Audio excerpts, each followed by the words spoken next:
Okay, so Be'ezras Hashem, in preparation for Chanukah and the light of Chanukah and the dreams of Chanukah and the fact that ultimately in Kislev already we're asleep and we're dreaming our way towards the dream of Chanukah, which is the illumination of the darkness. It's the wakefulness at the heart of sleep. And Be'ezras Hashem, in spite of the fact that we're still a little bit early prior to Chanukah, in truth, the time leading up to Chanukah also bears a fundamental role in Chanukah itself. And we're going to see through this little Nakuda why we could enter into the story that we're going to be working with throughout the week. When we look in the Zohar Kadosh, the Tikkunei Zohar brings it down as well. Looking at the light of Hanukkah, Hanukkah is associated with the words Chanu Chafhei, that there was an illumination, there was the chinuch, there was the preparation that was made on Chafhei, on the 25th day of Kislev. And this Chafhei actually is identified as a symbol for another concept. There are 25 letters, Chafhei Osios, in the Pasuk Shema Yisrael Hashem Elokeinu Hashem Echad. Shema Yisrael Hashem Elokeinu Hashem Echad, the secret of the unity of HaKadosh Baruch Hu and our absolute self-sacrifice to testify to the fact that HaKadosh Baruch Hu's ultimate revelation, as well as what appears to be HaKadosh Baruch Hu's concealment, are both emergent from a singular unity of HaKadosh Baruch Hu, and that HaKadosh Baruch Hu, which is Havaya, and Elohim, which seemingly represent two oppositional elements, are in truth Echad, and they are Makusha B'tachlas Ha'achdus, and all there is the Rabbanu Shleilam and Eidon Milvado, and a person has to elevate their mind through the closing of the eyes to a place beyond rational thought. That's the secret of Shema Yisrael. Yichud Ilah, the highest level of unity, where we come to recognize that HaKadosh Baruch Hu runs the world, HaKadosh Baruch Hu perpetually creates the world, and in any moment that HaKadosh Baruch Hu did not want to continue giving a vitality to the world would simply cease to exist. That's the perspective of Yichud Ilah, the vision of Eino and Movado. But these 25 letters, this 25th day of Kislev, has 24 days that lead up to it. The 24 days that lead up to it, from Aleph to Chav Dalid Kislev, are the days that are not yet at the 25 letters of Kriyat Shema. Those are still the 24 letters of another pasuk, which is Baruch Shem Kavod Malchus Olam Va'ed. Not a pasuk, but an element of the Tefillah of Shema. That Baruch Shem Kavod Malchus Olam Va'ed, the recognition of HaKadosh Baruch Hu's role in creation, within concealment, within the Malchus, is not 25 letters, but rather 24 letters. And so we see that the Yichud Ilah, the Chaf Hey, the 25 letters of Shema Yisrael Hashem Elokeinu Hashem Echad, begins with the light of Chanukah. But what the Zohar seems to be pointing out is that fundamental to the experience of that 25th night, which is the light of Yichud, which is Shema Yisrael, one must also prepare themselves through the experience of the first 24 letters, the first 24 days of Baruch Shem Kavod Malchus Olam Va'ed. Baruch Shem Kivod Malchuso, as opposed to Shema Yisrael, represents a Yichud Tata, a lower level of unity, the levels of concealment that precede the levels of revelation, the moments of differentiation and separation and hiddenness, and the feeling that Hashem, you created a world and I can't find you in the world, and you created a self and I'm trying to negate that self to get through the complications of the ego in itself, and it's the struggle and it's the Yagia, it's the world of Bina where I'm breaking things apart and I'm struggling to get through the day and I'm working my way through the Choshech. That's the secret of Baruch Shem Kavod Malchus Olam Va'ed, the recognition of HaKadosh Baruch Hu by way of a distance, the knowledge that Hashem, yes, you're hidden, but ultimately I know that you're here. That's oriented to the first 24 days of Kislev. Meaning to say that prior to coming to the Yichud of Shema Yisrael, of the highest level of unity as revealed in the Neiros Chanukah, on the 25th night, the person has to first and foremost go through the darkness and the concealment and the confusion of the first 24 days, which is the secret of Baruch Shem Kavod Malchus Olam Va'ed. And so we see that prior to getting to Shema, we have to go through Baruch Shem. Prior to getting to the Yichud Ilah, we have to go through the Yichud Tata. Before getting to the clarified reality that HaKadosh Baruch Hu runs all things and is expressed in all things, and all things are simply taking place within the infinite light of HaKadosh Baruch Hu, and Einon Mavada, we have to go through that death-occupying space of the confusion of the nocturnality of life, where we find ourselves bumping into corners, terrified of what we might come to find after the corner becomes a new space. And in that place, in the secret of Baruch Shem Kavod Malchus L'Amvad, Yid has to prepare themselves to cultivate a feeling and a hargasha of the darkness, so that when we finally illuminate the darkness, it's going to be the Or Mufla Remala of the Nes of Chanukah, and it's the Pirsum Nisa. The more difficulty, the more a person senses the light of Baruch Shem Kavod Malchus L'Amvad, the Yichud Tata, in correspondence to that is going to be the shattering emergent light of the Chafhei, which is the secret of Shema. Now, so we find that the preparation for Hanukkah is as significant as Hanukkah itself, because the preparation for Hanukkah, which is now, is still in the time of the first 24 days of Kislev, which means we still live in the Baruch Shem Kavod Malchus L'Amvad territory. But to be able to understand, while we're still operating in the Baruch Shem territory of Yichud Tata, we just came from Shechem in this week's Parsha, which is Shem Kavod Malchuso, that place of concealment, that beginning of Yosef's descent into Mitzrayim and the concealment of the light of the Tzaddik. We're in the Zman of Baruch Shem right now, and Chazal tell us Baruch Shem does not smell very good. It's a pungency. It's a powerful odor that we don't want to smell because it brings us in contact with concealment, but we're desiring to smell because we know that the uncovering of the light of HaKadosh Baruch Hu in concealment is far more potent and powerful than the light of HaKadosh Baruch Hu that is revealed in Revelation. So this Zman of the Chaf Daled Yonmin of Kislev, which correspond to Baruch Shem, is the preparation of going through the darkness and understanding darkness prior to the illumination of that darkness through the light of the 25th, which is Shema Yisrael. Now we know the Bnei Yissaschar brings down that la'asid lavo, there's going to be a shleimus, there's going to be a fixing, and as the Rebbe Rashab is masbir in the beginning of Hemshech Samach Vav, the gilui of Shema Yisrael is going to be nizgale in Baruch Shem Kavod Malchus L'Amvad. We're going to see that the upper level of revelation on HaKadosh Baruch Hu's presence is equal and singularly connected to the lower level of HaKadosh Baruch Hu's revelation through the perspective of concealment. Concealment and revelation are both representative of HaKadosh Baruch Hu, Shema Yisrael and Baruch Shem, both the Yichud Ilah and the Yichud Tata. Yes, they're separate Yichudim. There's a Meheve Echad Be'echad, one level of unity and the other level of unity, and both levels of unity reveal a greater level of unity that could not have been revealed had it not been through the interplay and the balance and the engagement of the higher level of unity and the lower level of unity, as we typically see that it's the two that dance in their dialectical power that reveals a third that is higher than both of them.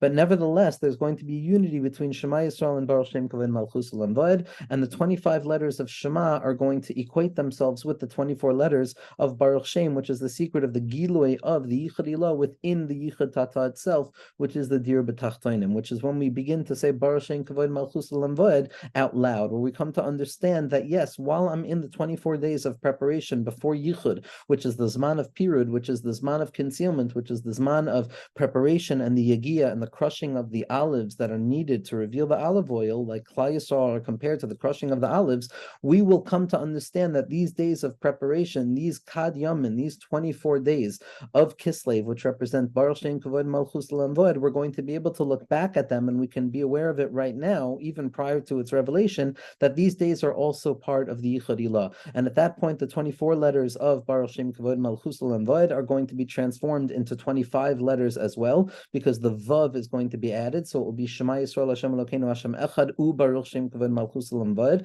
as the Bnei Yissaschar points out, based on what seems to be the Megala Amukos, and it's going to be the aspect of Moshe Rabbeinu and the Das of Moshe that contains within himself both Mashiach ben Yosef and Mashiach ben David, Train me Mishpacha, Ayin Meir, and one from a town, that there's going to be the unity of these two Mashiachs within Moshe Rabbeinu itself, these two elements of Yichud Ilah and Yichud Tata, of the Chaf Hei Osios of Shema and the Chaf Daled Osios of Baruch Shem. There's going to be unity, and it's going to be the secret of Vayifen Koi V'Koi, that Moshe Rabbeinu looks this way and that way. In the heart of Mitzrayim, Moshe Rabbeinu is being Megala, the deepest secret, which he learned from the bones of Yosef, which he promised to bring out from the secret of the Tzaddik, that really the Yichud Tata and the concealment and the preparatory stage prior to the revelation of light is also part of the revelation of light itself.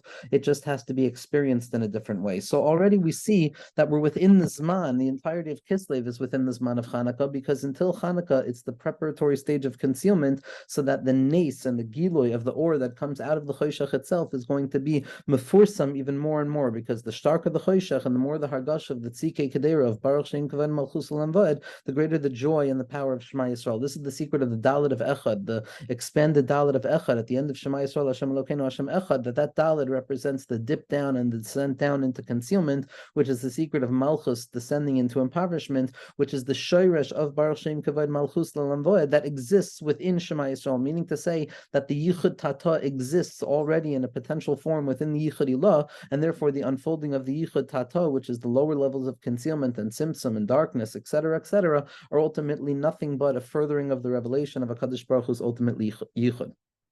In line with the notion that the preparation towards Chanukah is kind of recognizing and coming to terms with the dark room that a person finds themselves in. When a person is in darkness, in the beginning, it appears that the dark is so overpowering that a person can't see in the dark.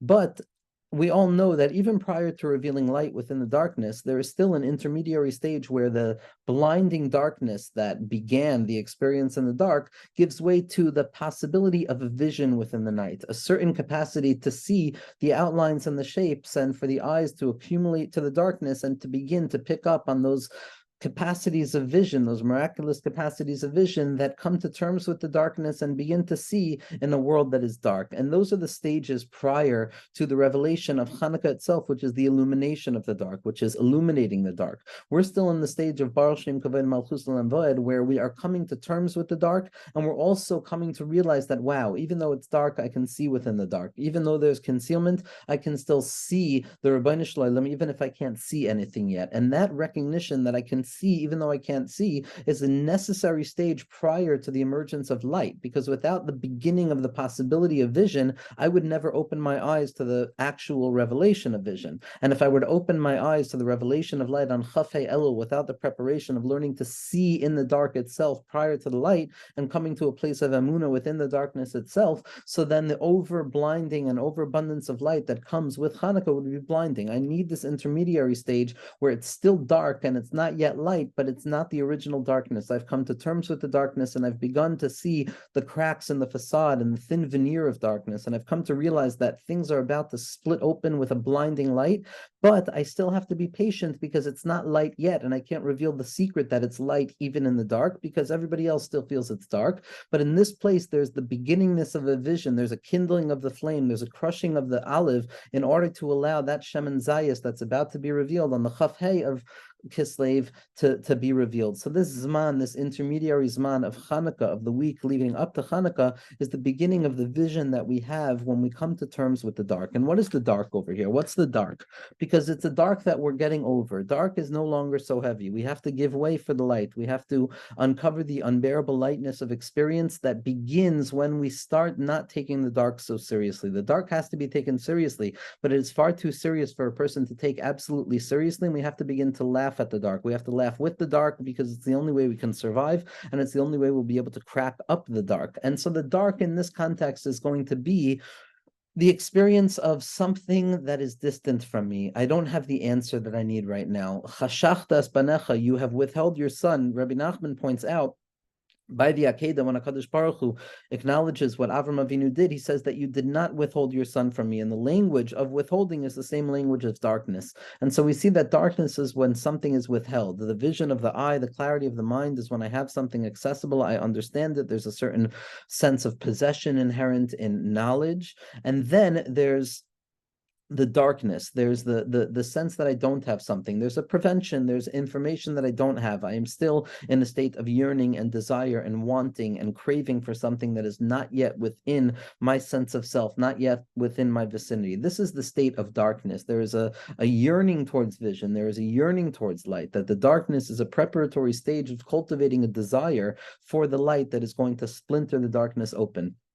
And so if we look at what this darkness is, Chazal themselves, when trying to identify what darkness is, they actually identify it with the entire project of Chazal, the learning of Gemara, which is the secret of Hanukkah, which is the process of uncovering the inherent and latent meaning of a text that comes about through the human experience of Chazal, through the Ruach HaKodesh that surrounds them in the unfolding process of Torah, which is the deepest secret of it all, that we have the ability to add on to the Torah through the depth of our own hearts through the act of Ruach HaKodesh that HaKadosh Baruch Hu is breathing into our minds, Kavyochel, every single second. If we take ourselves seriously enough with the right amount of bittul and shiflus and the ability to laugh at ourselves, we'll come to understand that the flow, the perpetual flow of emotional experience and thought experience is nothing but the perpetual echo of the unfolding of Torah Shebal Peh, Mipi Hagvura, from the encounter with Moshe Rabbeinu and HaKadosh Baruch Hu on Har Sinai, which is continuing to be expressed and experienced in every moment that a person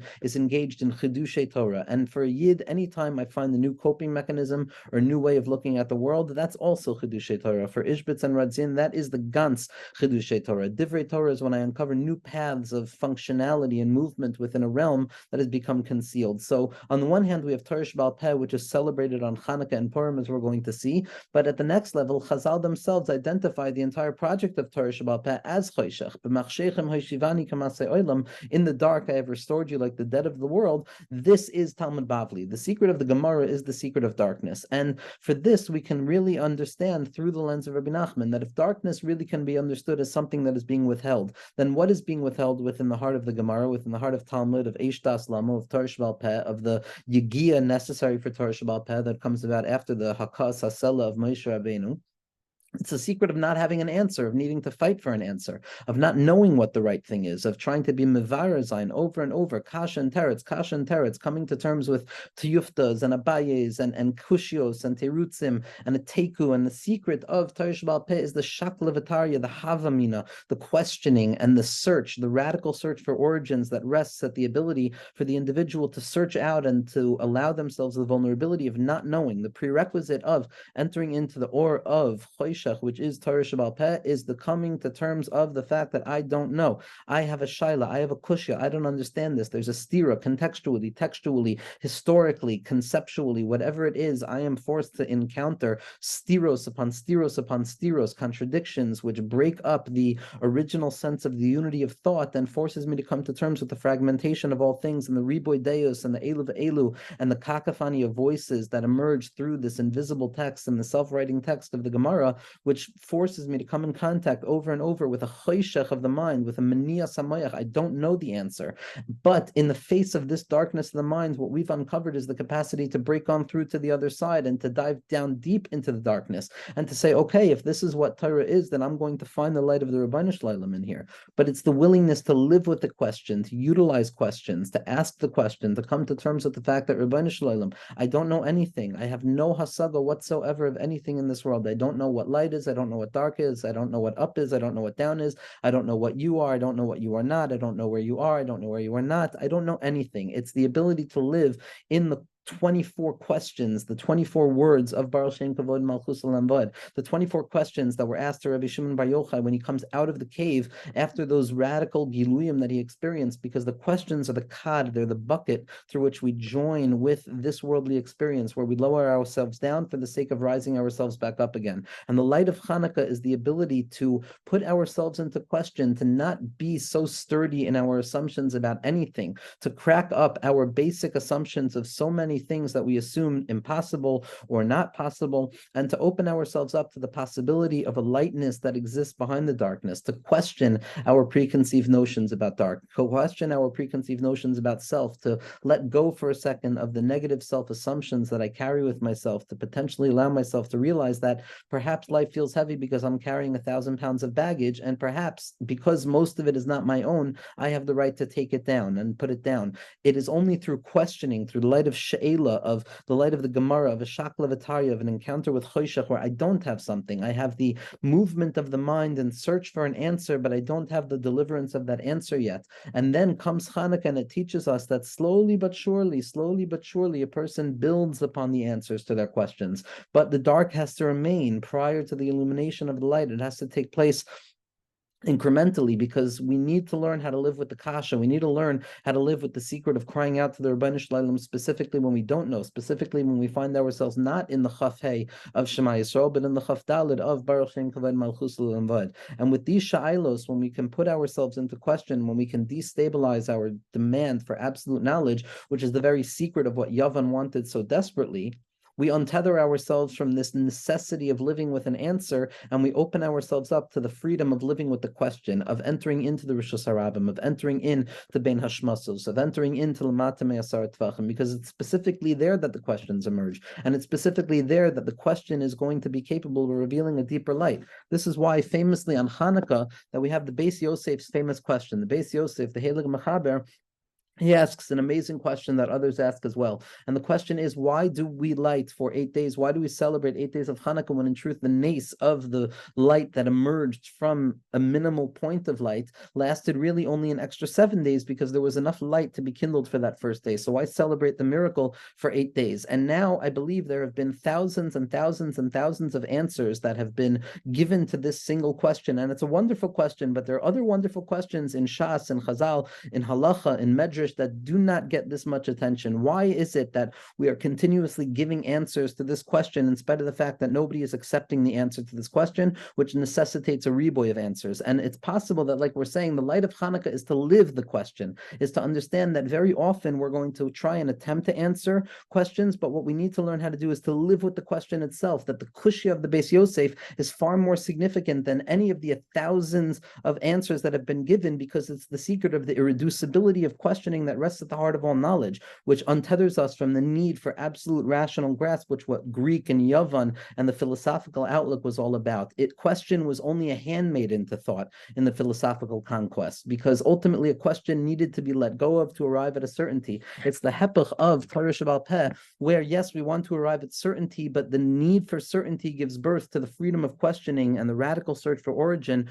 which is ultimately the willingness for the Yid to illuminate their house very silently from the outside, to be comfortable, not necessarily being comfortable fully, because the only time that full comfort will emerge is with Mashiach Tzidkenu, may it come immediately, and with the Binyan Beis HaMikdash, and with the real kindling of the menorah. Until then, we have the boundary and the liminal space between Rosh Hashanah and Rosh Hashanah at that Pesach, where we remember how desperately we need protection from the Rebbeinu Shalom, and it's there that we celebrate and we illuminate the world, because we learn how to see in the dark as well prior to the illumination of the dark, because in accordance with the Hargasha of the dark and the lack of concern and fear that we have when looking down into the darkness, we come into the light with a great courage that carries darkness with itself as well. The secret of the Heilige Beis Yaakov, who, when his grandson was worried at night and up, anxious, unable to sleep, he would knock on his Zayde's door, the Beis Yaakov of Ishbitz Radin's door, and his grandfather would see that he was afraid, and he would take his coat and take his walking stick and hold the hand of his grandson, and he would open the door and peer into the night sky, and he would show his grandson why a Yid should be afraid of absolutely nothing. This is a story of cultivating vision within darkness. There's no illumination there yet. The light has not emerged yet. It's not Chafei Kislev yet. It's still Chaf Daled Kislev. We're still operating in the darkness of Bar Shem Kavod Malchus Olam Voed. But the power of the Beis Yaakov's message to his grandson is that look into the darkness, look into the Choshech. It's that questioning, it's that doubt, it's that emergence and that urgency of Nafshi Chiksa LaHashem, of the Nachal Levei Makor Chachma, that light that is emergence from within the questioning itself, which is going to allow the light that unfolds on Hanukkah to be even more powerful. And so ultimately, the process towards Hanukkah is putting ourselves into question, allowing ourselves to live with the emunah that ascends far beyond any capacity of answering, to live in the Yichud Tata without really understanding how it's connected to the Yichud Ilah, because that's an impossibility, but to live in that stira. Yoshev b'seiser elyon, we sit within the concealment on high. HaKadosh Baruch Hu sits in concealment. Achein ata kel mistater. Hashem, you hide yourself, but ultimately it's in that place that we overcome Yavan. Yoshev b'seiser elyon is also Yoshev b'seiser al Yavan. It's specifically in the secret of the contradiction of the question that doesn't have an answer that we become victorious over Yavan, because it's b'nei bina yemei shmona. Bina is the shirish of sha'ayla v'tshuva, of asking a question that might not even have an answer, as the Rebbe Baruch points out. And it's this secret of questioning that brings us to Purim, which is the ultimate answer of I don't know. Learning how to live with the question is what prepares us with the ultimate answer, which is that there is no answer. It's ad lo yada. It's the secret of iyadia. It's the secret of not knowing. And so Hanukkah is learning to live with the question and learning how to cultivate being okay with the question, with the Beis Yosef's kasha, And then coming to Purim, which is going to be the recognition that I'm always going to be asking a question because I don't know anything at all. All I have is the light. All I have is this tiny candle that I can only look at and not touch, to live with an illumination that is closer than knowledge, to live with the deep sense of comfort and calm that comes with the suspension of the absolute need for certainty in the moment, and to give myself over to faith, to float into Emunah, to float into that place of code that feels so distant, that feels so foreign. And this secret of being put into question, this secret of allowing ourselves to live our lives as a question, I think comes out most in Rabbi Nachman's story that he told over on the first night of Chanukah in Shnas Taf Kuf Samech Tes. And so I want to read this story, and Be'ezras Hashem, we're going to spend a number of days this week discussing this story in different contexts. And this was told over by Rabbi Nachman on the first night of Chanukah, and it's called Oreach Nichnas, a guest enters. And this is ultimately, in my mind, the question of being put into question and allowing ourselves to be put into question. Tav Kuf Samech Tes, Aleph de Chanukah, the first night of Chanukah, Achar Hadlakas Ner Chanukah B'layla. After lighting the candle, kindling the flame in the nighttime, the place of questioning, Torah Shabbat Peh starts with the night. Me'ei Masai, it starts with a question. My Chanukah. Chanukah is ultimately all about a question, the question of the Beis Yosef. Oreach nichnas b'layla lebal habayis. A guest enters in one night to the owner of the home. V'sha'al lebal habayis, and he asks the bal habayis, Me'ayin parnasecha? Me'ayin parnasasecha? Where does your parnasa come from? Where does your vitality come from? V'hei shivlo, and he responds, Ein li parnasa kvua bebeisi rak mechayasi min ha'olam. The owner of the home, who is accosted by this guest, now answers this strange question. I don't have any real permanent form of making a living in this home, but rather my life comes from the world. V'sha'alo, and the person asks him, Ma'ata lomed, what are you learning? V'hei shivlo, and the owner of the home answers the guests what he's learning. V'hayu masichim yachad, and they were speaking together. Ad shenichnesu b'soich sichas devarim hayotzim mehalev. And suddenly their conversation became a vulnerable one, and it began real, and it was the sichas chaverim, it was true words that were coming from the heart of this homeowner to this strange guest. And the balabayas began to be filled with a deep yearning and a deep desire and a deep hishtoikukus. Suddenly he just wanted to know, how do I find something holy? How do I grasp something holy in this world? There's a hishtoikukus, and nafshi chitzala Hashem, ner shel Chanukah. How can I have this hishtoikukus to find something? Amar lo ha'oreach, and the guest answers, Ani el moidimcha, I'm going to learn with you. But Tama ha-balabayas, and the balabayas was very confused, because how did this person know what the question was? Perhaps this guest is not a person at all. But he looked back, and suddenly it was a normal human conversation, and ultimately he accepted the nature of this guest. And suddenly the balabayas, this homeowner who is accosted by this strange guest, he suddenly begins to have a deep faith in this guest. And he began to call him Rebbe immediately. And he said to him, First, the house owner says, I first need to ask you, how do I learn to properly respect you? And please, certainly I want to make sure that I don't cause you any offense. Nevertheless, it's difficult for me to do this properly, so please, I'd like to know, and this strange guest says, at this point I don't have enough time, but perhaps in another time I'll return to you and I'll teach you then, but at this moment I need to leave from here. But the homeowner said, but I also have to learn from you. How far should I be malave you out of the house? How far should I walk you out of the house? And the guest responds, you should only take me till outside of the doorpost. Unsettle yourself just a little bit. And he began to think again, what happens if I'm going to go out with this person? The homeowner is thinking. At this point, I'm with him amongst other living people, and civilization sees me, but if I go outside with him alone, who knows what's going to be? Who knows who he is? And the guest asks, and he says, and the homeowner says to the guest, Yeshli pachad letzeisimchem, I'm afraid to go with you. I'm afraid to go with you. Hey Shivlo, the guest answers, if I wanted to do something to you, if I was able to learn with you at this point, I would have been able to do whatever I wanted to do. So there's really nobody who's going to stop me. So benkach ubenkach, you're not going to lose anything. And so he leaves the house with him, and he goes outside of the doorpost with him. Immediately he's grabbed by the guest, and he begins to fly away with him. And it was cold outside for the home of the homeowner,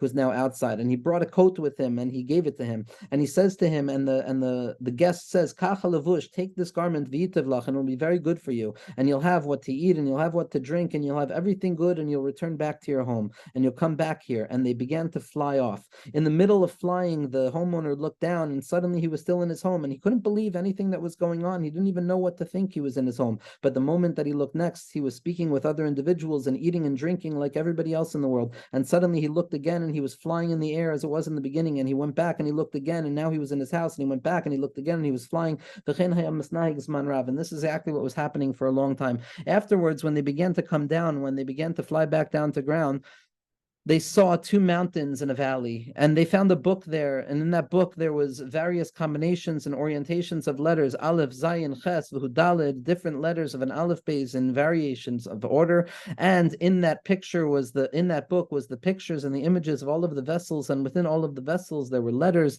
And also within those vessels, there were the letters of the vessels themselves that one was able to utilize in order to create the vessels themselves. And there was a profound level of desire for this homeowner, now turned guest, to learn from this book. And suddenly he looked, and he was back in his home, and he looked again, and he was there again looking at the book, and he decided to ascend the mountain. Perhaps there he's going to find some form of rest. And when he came to the mountain, he saw a tremendous tree there with golden leaves and golden branches, and on those branches there were vessels like those vessels that were imagined in the book. And within those vessels that were hanging on the golden tree, there were vessels through which you were able to create more vessels. And he had a deep desire to take those vessels, but he was unable to, because they were all tangled up together. The branches were all stuck amongst one another. And suddenly he looked again, and he was back in his house. And it was a profound wonder to him. It was a pliya gedola. What is this, that here I'm over there and then I'm over there? And he wanted to desire to speak to somebody about this, but there was nobody to discuss such a wonder with, because most people are going to say that they're not going to believe it. And